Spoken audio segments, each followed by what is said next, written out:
Hello, panibagong buhay, panibagong ganda, charot. Ulitin ko, hello Philippines and hello world, another day, another vlog. Ganon, hindi yung isinisingit pa yung maganda, nakakaloka ka. At heto nga at super traffic kanina, nakakaloka. Nasira tuloy yung oras ng pagpapasyente ko, nakakaloka. Kaya pala traffic kanina, meron palang nahulog na truck kanina sa may tula. Ibig-ibig ko nga bumaba para mag-video na lang at hindi na ako magtrabaho. Kaya lang hindi pwede at napakadami naghihintay sa akin. Siyempre uunahin ko ang trabaho ko kaysa magmarites. At saka hindi naman marites ang pangalan ko.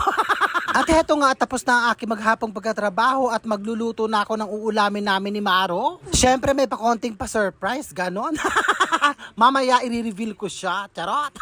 May pa ganon-ganon pa sa akla, nakakaloka. At heto nga, at mag-uulam tayo ngayon ng kangkong, kamatis at saka sili, charot. Alam nyo na ba kung ano ang uulamin ko? Hayan siya, charot. Namiss ko nga mag-ulam ng ganitong isda, pang mayaman, charot.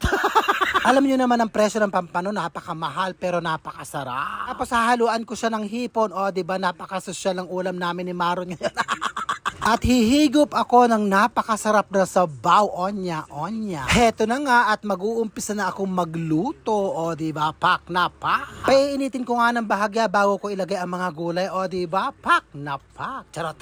Tapos heto na nga at ilalagay ko na ang gulay na kangkong. At pakukuluan ko na hanggang maluto. Heto nga at luto na siya, o diba, bongga, napakasarap niyan, pak na pak. Ang mangan. Pinipili niya yung ano. Sa kanya yung hipon, sa akin yung pampano. Tikman natin sa sabaw. Sarap. Iba talaga yung lasa. Nawala yung pagod ko sa maghapon. Parang yung pagod ko sa maghapon nawala ng bonggang-bongga. O buong buo na pampano.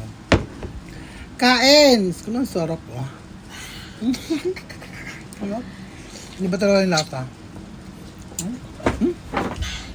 Nag-imas! Perme!